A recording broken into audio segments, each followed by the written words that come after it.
Hello friends, इस video में जो आज हम लोग बात करने वाले हैं वो मैथमेटिक्स का एक टॉपिक है जिसका नाम है एवरेज। हम लोग एवरेज के बारे में बात करेंगे। जैसे कि हम एक सच बात बताएं तो ये जो मैथमेटिक्स है ना, ये हमारे स्टडी लाइफ में एक बहुत ही बड़ा चैलेंज लेकर आता है। कुछ ऐसे भी स्टूडेंट हैं जिनको मैथमेटिक्स बहुत ही डिफिकल्ट लगता है, वो मैथमेटिक्स के नाम से ही डरते हैं। और कुछ ऐसे भी स्टूडेंट हैं जिनको मैथमेटिक्स बहुत ही इजी सब्जेक्ट लगता है, वो सोचते हैं कि हम दिन भर मैथमेटिक्स ही बनाते रहें। तो कहीं ना कहीं आप उन लड़कों से अलग कर रहे हैं। आपका जो पढ़ने का तरीका है वो तरीका गलत है। तो हम लोग सारे उस समस्या का समाधान करेंगे। आप कितने भी कमज़ोर हैं पढ़ने में, उससे कोई फर्क नहीं पड़ता है। अरे कोई भी ऐसे स्टूडेंट नहीं है जिनको जोड़ घटाओ गुना भाग नहीं आता है, यानी कि आप सब जानते हैं। आप एडिशन भी जानते हैं, आप सब्ट्रैक्शन भी जानते हैं, आप मल्टीप्लिकेशन भी जानते हैं, आप डिवीजन भी जानते हैं, सब कुछ तो जानते हैं, फिर भी आप क्वेश्चन को सॉल्व नहीं कर पा रहे हैं, तो कहीं ना कहीं आप गलती तो कर ही रहे हैं। तो हम लोग जो बात करने वाले हैं यहाँ पर कैसे मैथमेटिक्स को सॉल्व करना है, कैसे इसके लैंग्वेज को समझना है, और सबसे बड़ा क्या है इसमें, तो सबसे बड़ा है इसके लैंग्वेज को समझना। और जब तक आप लैंग्वेज को नहीं समझेंगे तब तक क्वेश्चन आपको समझ में नहीं आएगा, और तब जब तक क्वेश्चन नहीं समझेंगे तब तक आप क्वेश्चन का आंसर नहीं देंगे। तो इन सारी चीज़ों के बारे में हम बात करेंगे। यदि आप चैनल पर नए हैं और चैनल को सब्सक्राइब नहीं किए हैं तो चैनल को सब्सक्राइब कर लीजिए, और साथ ही साथ बेल आइकन को भी प्रेस कर लीजिए ताकि जो भी नए वीडियो अपलोड करें उसका नोटिफिकेशन आपको मिल जाए। और अपना सपोर्ट कीजिए ताकि हम आगे और बेहतर से बेहतर कॉन्सेप्ट और कंटेंट देने का प्रयास करते रहें। तो देखिए, ये जो हमारा टॉपिक है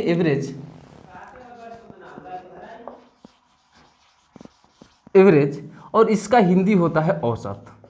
तो आप भी यह जानते हैं कि कोई भी ऐसा शब्द नहीं है जिसका कोई पर्यायवाची शब्द नहीं होता है, मतलब जिसका कोई सिनोनिम नहीं होता है। तो ये भी एक शब्द है और इस शब्द का भी कोई ना कोई पर्यायवाची शब्द होता ही होगा। तो इसी चैप्टर को हम लोग बोलते हैं मध्यमान, औसत को ही बोलते हैं मध्यमान, या इसी को बोलते हैं माध्य। लेकिन इसका एक अपना भाषा होता है, हम अपनी भाषा में क्या समझेंगे। कोई भी सब्जेक्ट है अपनी भाषा में उसको डालिए, और जब अपनी भाषा में डालेंगे तो वो भाषा आपको समझ में आएगा। तो वहीं अगर हम लोग औसत का बात करें तो औसत का जो मतलब होता है वो होता है बराबर, या इसको हम लोग बोल सकते हैं समतल, या इसी को हम लोग बोल सकते हैं बीच का। अब इस तीनों का मतलब समझिए, एक एग्जांपल से हम लोग समझते हैं कि इसका मतलब क्या हुआ, ये समतल, बराबर या बीच का क्या होता है। एक हम एग्जांपल से आपको समझा रहे हैं। देखिए, जैसे कि दो आदमी हैं या दो दोस्त हैं ए और बी, एक के पास 20 रुपया है और दूसरा के पास 30 रुपया है। अब क्वेश्चन यहाँ पर बोला कि ए के पास 20 रुपया है और बी के पास 30 रुपया है, तो इनके पास औसतन कितने रुपए हैं। क्या बोला कि औसतन कितने रुपए हैं। तो औसत का मतलब अभी क्या बताया कि औसत का मतलब हुआ बराबर। औसत का मतलब बराबर, औसत बोलिए या बराबर बोलिए। औसत निकालने के लिए बोला, इसका मतलब कि जो भी जितने भी आदमी हैं उनके पास जितने भी राशि है उस सारी राशि को आपस में बराबर कर देना है। यानी कि ऐसा करना है कि जितने आदमी हैं सबको बराबर बराबर राशि मिले। तो ए के पास 20 रुपया है, बी के पास 30 रुपया है, हमको ऐसा करना है कि दोनों का राशि आपस में बराबर हो जाए। तो इसके लिए क्या करेंगे, जो अधिक है उससे कुछ लेंगे और जो कम है उसको कुछ दे देंगे। तो इसके पास हम 5 ले लेते हैं और इसको हम लोग 5 दे देते हैं। तो दोनों का जो राशि है वो क्या हो गया, 25-25 हो गया। आपको इसी प्रकार से करना है, जितने भी आदमी हैं सबको राशि इक्वल पड़ना चाहिए, और जितना राशि पड़ेगा वही क्या होगा, वही आपका औसत होगा। अब बीच का यहाँ पर समझते हैं। अब डिफिनीशन जो आप पढ़े हैं, किस दिए गए आंकड़ों का योग बाटा, यानी कि आंकड़ों का संख्या औसत कहलाता है। मतलब कि आंकड़ों का योग और आंकड़ों की संख्या के अनुपात को हम लोग बोलते हैं औसत। ये किताबी भाषा है, लेकिन अगर ये अपने से खुद से डिफिनीशन बनाएंगे तो बहुत से सारे डिफिनीशन बनेगा, बहुत से सारे तरीका से आप बोल सकते हैं। हम ये भी बोल सकते हैं कि औसत वह बीच का मान है जो दिए गए सभी आंकड़ों को बराबर बराबर प्रदर्शित करता है। यानी कि एक ही बीच का मान मिलेगा आपको जो दिए गए सभी आंकड़ों को बराबर बराबर रिप्रेजेंट करेगा। मतलब कि इसको भी 25 रिप्रेजेंट कर रहा है, इसको भी 25 कर रहा है, यानी कि ये दोनों क्या है, तो ये औसत है। यानी कि सबके लिए 25-25 आएगा। ये बीच का रास्ता है, ये बीच का मान है। आप ये समझ गए होंगे। जैसे कि और बताते हैं आपको एक एग्जांपल, ए बी सी 3 आदमी है। अब इसके पास है 20 रुपया, इसके पास है 23 रुपया और इसके पास है 27 रुपया। अब इसके पास टोटल कितनी राशि है, अब बोलते हैं कि इनके पास जो राशि है, इनके पास औसतन कितने राशि है, कितने रुपए है। तो आप क्या बोलेंगे, आप निकालेंगे इसका औसत। औसत निकालने के लिए बोले तो आप औसत निकालने के लिए क्या करेंगे, इनको जोड़ेंगे और जितने आदमी है उतना से भाग देंगे। लेकिन ये ऐसा क्यों करते हैं, हम अभी आपको बता रहे हैं कि औसत का मतलब कि सबके पास के राशि को बराबर करना है, और बराबर करने के लिए जिसके पास अधिक है उससे कुछ लेंगे और जिसके पास कम है उसको कुछ दे देंगे। तो ये तरीका आप नहीं अपना सकते हैं हर जगह, बहुत ही डिफिकल्ट है, बहुत ही मुश्किल है, और यहाँ से मतलब थोड़ा प्रोसेस लेंदी हो जाएगा। तो इसके लिए एक आसान सा रास्ता चाहिए आपको, और वो रास्ता आप खुद से सोच सकते हैं, एक आइडिया लगा लीजिए। जैसे कि आप ही मान लीजिए कि ए बी सी आप 3 दोस्त हैं, और तीनों दोस्त के पास क्या है, क्रमशः 20 रुपये, 23 रुपये और 27 रुपये है। तो हम बोले कि आपके पास औसतन कितने रुपए है, या बोल दिए कि आप इस राशि को ऐसे आपस में लेन देन कर लीजिए ताकि सबके पास जो रुपए है वो बराबर हो जाए। तो आप लेन देन करेंगे तो थोड़ा दिक्कत होगा, तो उससे भी एक आसान सा तरीका है। आप क्या करेंगे, एक दोस्त कोई बोलेगा कि भाई देखो तुम्हारे पास जितने भी रुपए हैं ना सब हमको दे दो। हम क्या करते हैं ना कि सबको इसको बराबर बराबर बांटेंगे। तो सारे रुपए को क्या किए, एक दोस्त लिया, सारे रुपए को इकट्ठा कर लिया। तो इकट्ठा कर लिया तो कितना रुपए टोटल मिलके हो जाएगा, 27 से 23 कितना हो जाएगा, 50 और 20 कितना हो जाएगा, टोटल 70 रुपये हो जाएगा उसके पास। अब ये देखिए कि भैया हमारे पास तीनों आदमी के पास जो मिला के 70 रुपया हुआ है, इसको 3 आदमी में बांटना है, बराबर बराबर करना है। तो क्या करेंगे, 3 आदमी में बराबर बराबर बांटने के लिए 3 से डिवाइड कर देंगे, तो क्या निकल गया, औसत निकल गया। लेकिन एक्चुअली में हम किए क्या है, हम तो किए हैं कि सबके पास जो राशि है वो बराबर हो जाए, इसलिए औसत का मतलब हुआ बराबर। हम एक ऐसा बीच का रास्ता निकाल रहे हैं जो सबको रिप्रेजेंट करेगा। तो यानी कि 70/3 इसको भी रिप्रेजेंट करेगा, 70/3 इसको भी रिप्रेजेंट करेगा, 70/3 इसको भी रिप्रेजेंट करेगा, यानी कि सबको 70/3 70/3 रिप्रेजेंट करेगा। ध्यान देना, यहां पर एक कॉन्सेप्ट आपको आएगा, यानी कि समतल करना है, सबको एक ही तल में करना है। जैसे समतल करने का मतलब क्या हुआ कि बराबर ही करना है, दोनों बात तो सेम है। तो इस 70/3 जो हमारा ये क्या आया, औसत आया, यानी कि औसतन 70/3 इसके पास भी है, औसतन 70/3 रुपए इसके पास भी है, औसतन 70/3 रुपए इसके पास भी है, यानी कि तीनों के पास 70/3 रुपए 70/3 रुपए है। तो यह हमारा वह बीच का मान हुआ जो तीनों को, यानी कि तीनों को रिप्रेजेंट कर रहा है। तो आप यहां से क्या देख सकते हैं कि हम बोले कि इनके पास औसतन 70/3 रुपए है, जैसे ही बोले तो कहने का मतलब हुआ कि जितने भी आदमी हैं उनके पास 70/3 रुपए 70/3 रुपए 70/3 रुपए होगा। अभी इस लैंग्वेज को क्वेश्चन में यूज करता है, हम उसका भी बात करेंगे अभी तुरंत, थोड़ा पेशेंस रखिए। अब देखिए यहां से आप समझे, क्या देखे आप, अब 20 23 27 इसको जोड़े तो कितना आया, 70। अब 70/3 प्लस 70/3 भी कीजिएगा तो कितना आएगा, 70। यानी कि कहने का मतलब क्या हुआ, कहने का मतलब यह हुआ कि ये जो औसत है ना, ये जो औसत है ना, यह एक अनुमानित मान है। क्या है, औसत एक अनुमानित मान है। अब इसको भी समझेंगे कैसे यह अनुमानित मान है, ठीक है। औसत एक अनुमानित मान है, लेकिन यह जो वैल्यू दिया हुआ है, ये क्वेश्चन में तो बोल दिया है कि ए के पास 20 रुपये है, बी के पास 23 रुपये है, सी के पास 27 रुपये है, लेकिन औसत में तो ये नहीं है। औसत तो सबके लिए एक ही है, सबको रिप्रेजेंट कर रहा है एक ही, यानी कि 70/3। तो यह हमारा अनुमानित मान है। अब कैसे अनुमानित मान है, हम लोग थोड़ा क्वेश्चन की तरफ बढ़ते हैं। इस वीडियो में हम लोग केवल इसके कॉन्सेप्ट को समझेंगे, थोड़ा सा टाइम लेंगे, लेकिन जो आपको कंटेंट देंगे वो ऑथेंटिक देंगे और आपको अच्छा से समझाने का प्रयास करेंगे।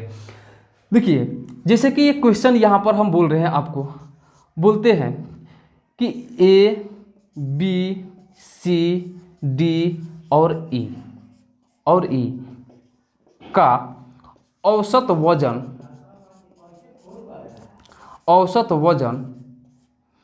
25 किलोग्राम है। 25 किलोग्राम है, ध्यान से समझना है, 25 किलोग्राम है। तो ए का वजन कितना होगा, ए का वजन कितना होगा, ए का वजन कितना होगा। अब इस लैंग्वेज को समझिए, थोड़ा पढ़िए इसको। बोलता है कि ए बी सी डी और ई कितने आदमी है, 5 आदमी। यहां पर हम लिख रहे हैं कितने आदमी हैं? ए बी सी डी और ई 5 आदमी हैं। इनका औसत वजन दिया हुआ है, तो औसत क्या होता है? इनका औसत वजन 25 किलोग्राम है। तो अभी अभी आपको बताया कि औसत वह एक वैल्यू होता है जो सभी को रिप्रेजेंट करता है, यानी कि सभी को रिप्रेजेंट करेगा, यानी कि सभी में बराबर बराबर बांटा गया एक आंकड़ा है, एक राशि है, एक डेटा है। कहने का मतलब यह हुआ कि ए का भी वजन 25 केजी, बी का भी वजन 25 केजी, सी का भी वजन 25 केजी, डी का भी वजन 25 केजी, ई का भी वजन 25 केजी, यानी कि इसका भी 25, इसका भी 25, इसका भी, यानी कि सबका 25-25 केजी का वजन है। लेकिन यह तो पूछता है ए का वजन क्या होगा, तो आप तुरंत बोलेंगे कि ए का वजन 25 केजी है। जी नहीं, क्योंकि औसत एक अनुमानित मान है। यह अनुमान लगा के दिया गया है कि ए का भी वजन, कहा गया है कि ए का भी वजन 25 केजी है, बी का भी वजन 25 केजी है, सी का भी वजन 25 केजी है, डी का भी वजन 25 केजी है, ई का भी वजन 25 केजी है। तो ये हमारा औसत वजन है, न कि बोलता है कि ए का वजन 25 केजी है, यानी कि पांचों का औसत वजन 25 केजी है। तो इस क्वेश्चन से आप क्या निकाल सकते हैं? इस क्वेश्चन से आप क्या निकाल सकते हैं, आपको यही समझना है। तो हम इस क्वेश्चन से सिर्फ यही निकाल सकते हैं कि ए बी सी डी और ई का जो वजन मिला के, कुल वजन मिला के कितना होगा? 5 गुना 25, यानी कि 25-25 जोड़ेंगे 5 बार, इसका मतलब 5 से 25 में गुना करेंगे, यानी कि ए बी सी डी और ई का वजन मिलाकर कुल 125 केजी है। तो हम इस क्वेश्चन से सिर्फ यही निकाल सकते हैं कि पांचों का कुल वजन का जो योग है, कुल जो वजन है वो सिर्फ निकाल सकते हैं। लेकिन ये नहीं निकाल सकते हैं कि ए का वजन कितना है, बी का वजन कितना है, सी का वजन कितना है, डी का वजन कितना है और ई का वजन कितना है। ये आप समझ गए होंगे क्यों ऐसा होता है, क्यों। देखिए अब हम आपको बताना चाहते हैं। देखिए जैसे कि हम बोलते हैं कि इसका वजन 21 केजी है, अब इसको टोटल जोड़े तो कितना आया? 125 केजी। लेकिन हम अगर इसका वजन 21 केजी रख देते हैं, इसका रख देते हैं हम लोग 29 केजी, ठीक है, फिर इसका रख देते हैं 24 केजी, फिर हम लोग इसका रख देते हैं 26 केजी और फिर इसका रख देते हैं 25 केजी, ठीक है। अब इसको भी जोड़िएगा तो कितना आएगा? 125 ही आएगा। तो भैया अगर ए का वजन 21 केजी, 29 केजी, यानी कि 24, 26, 25 रख रहे हैं तो भी हमारा 125 केजी ही आ रहा है। इसका भी वजन 125 केजी ही आ रहा है। तो ये हम कैसे कह सकते हैं कि ए का वजन 25 केजी है? ये तो रिप्रेजेंट करता है सभी को कि सबका 25-25-25-25 है। लेकिन ये भी हो सकता है, इससे भी अलग हो सकता है, क्योंकि इसका भी औसत आप निकालिएगा, यानी कि औसत निकालने का मतलब सबको बराबर कीजिएगा, यानी कि 5 भाग में बांटिएगा तो इसका भी 25 ही आएगा। तो इसलिए हम बोलते हैं कि औसत जो होता है वह एक अनुमानित मान होता है और वह एक ऐसा बीच का मान होता है जो सभी डेटा को बराबर बराबर रिप्रेजेंट करता है, सभी को बराबर बराबर करता है, यानी कि सभी में बराबर बराबर बांटता है। तो ये हमारा हो गया क्या? औसत और औसत का कॉन्सेप्ट। अब हम लोग ये देखेंगे कि इसमें कौन कौन से ऐसे लैंग्वेज है जिस लैंग्वेज का यूज होता है और क्वेश्चन को कैसे सॉर्ट आउट करना है। तो ये बात को भी ध्यान रखना है आपको। अब क्वेश्चन को शॉर्ट यानी कि कम टाइम में कैसे बनाएंगे, सॉर्ट आउट उसको कैसे करेंगे, तो सबसे पहले आप क्वेश्चन को बनाना सीखेंगे। जब तक आप क्वेश्चन को सही नहीं करेंगे तो फिर आप सॉर्ट आउट करके कम टाइम में बनाने से क्या फ़ायदा है आपको। तो पहले ये आपको प्रयास करना है कि हम क्वेश्चन को सही करें।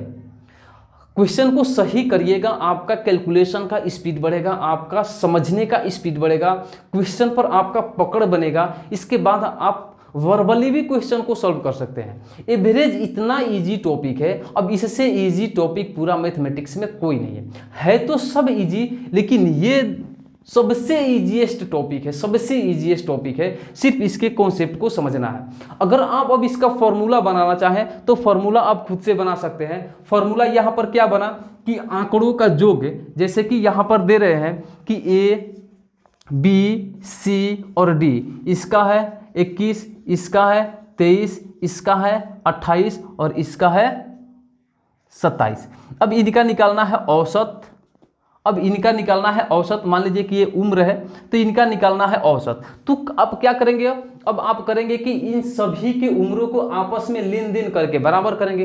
तो लेन देन करके बराबर करने के लिए आपको क्या करना पड़ेगा, एक आसान सा रास्ता चुनना होगा।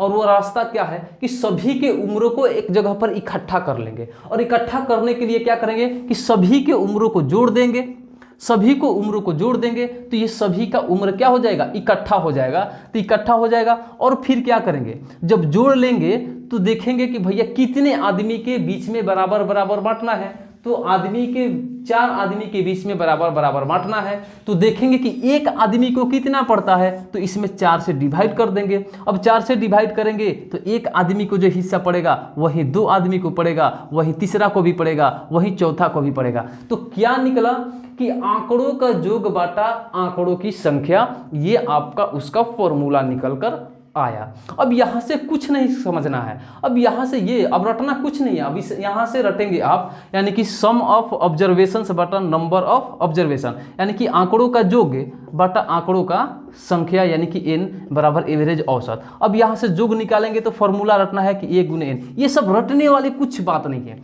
आप अपना माइंड को खर्च कीजिए और खुद से समझिए कि कुछ मैथमेटिक्स में रटना नहीं पड़े।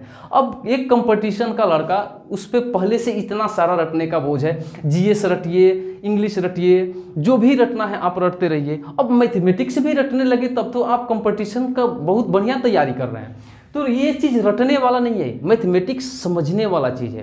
क्योंकि जो आपको पढ़ना था वो पढ़ चुके हैं, जोड़ घटाव गुना भाग जो भी पढ़ना था अब पढ़ चुके हैं। अब आपको पढ़ना नहीं है, अब आपको लैंग्वेज को समझना है, उसके भाषा पर पकड़ बनाना है। तो उसके लिए आपको प्रैक्टिस करना पड़ेगा और जो कॉन्सेप्ट है उस कॉन्सेप्ट को समझना पड़ेगा। तो एक एग्जाम्पल और हम आपको समझाते हैं। जैसे बोलता है कि 5 आदमी का, या बोलिए 6 आदमी का औसत उम्र 30 वर्ष है। 6 आदमी का औसत उम्र 30 वर्ष है। 6 आदमी का औसत उम्र 30 वर्ष है। तो इनके उम्रों का योग कितना होगा, इनके उम्रों का योग कितना होगा, इनके उम्रों का योग कितना होगा। अब ये आप समझ रहे हैं। अब इनके उम्रों का योग निकालना है तो आप औसत का मतलब क्या समझ रहे हैं कि ये औसत एक वह अनुमानित मान है जो सभी के उम्रों को रिप्रेजेंट करता है। यह औसत एक वह अनुमानित मान है और बीच का मान है जो सभी के उम्रों को रिप्रेजेंट कर रहा है। तो यानी कि इसका क्या करेंगे कि 30 को 6 बार जोड़ना है। अब आप समझ रहे हो कि 30 को 6 बार जोड़े या 30 में 6 से मल्टीप्लाई कर दे, यानी कि डायरेक्ट निकलेगा 30 गुना 6 यानी कि 180 वर्ष इनके उम्रों का योग होगा। लेकिन यह नहीं कहेगा कि अगर बोलेगा कि एक आदमी का उम्र बताइए तो नहीं बता सकते हैं, उसका उम्र कुछ भी हो सकता है, ये हमको पता नहीं है। क्योंकि अभी अभी आप यहाँ देखें कि अगर इसका उम्र 21, इसका 29, इसका 24, इसका 26 और इसका 25 भी रखते हैं तो भी इसका योग 125, और सबका 25 25 25 है तो भी इसका योग 125। तो ये नहीं आप कह सकते हैं कि इसका एग्जैक्ट उम्र क्या है, ये अनुमानित उम्र है कि ए का भी 25, बी का भी 25। तो ये इसका कॉन्सेप्ट है। अब इसमें कुछ फालतू का नहीं है, अब इसमें कुछ फालतू का नहीं है। अब ये आप सिर्फ देखें कि औसत कैसे निकालना है। तो औसत निकालना है तो क्या करना है कि जो भी डेटा दिया हुआ है उस डेटा को बराबर कर देना है, इक्वल कर देना है आपस में। और इक्वल करने का एक ही रास्ता है कि जितने टोटल आंकड़ा बन रहा है उन सारे आंकड़ा को इकट्ठा कर लीजिए और जितने आदमी को देना है उतना से भाग दे देंगे। तो ये पता चल जाएगा कि एक आदमी को जितना पड़ेगा सबको इक्वल इक्वल इक्वल पड़ जाएगा। तो यही है एवरेज का कॉन्सेप्ट। अब हम लोग नेक्स्ट वीडियो में बात करेंगे कि इसके क्वेश्चन को कैसे बनाना है, कैसे सॉल्व करना है, इसके लैंग्वेज को कैसे पकड़ना है, तो ये और इसको सॉर्ट आउट कैसे करना है।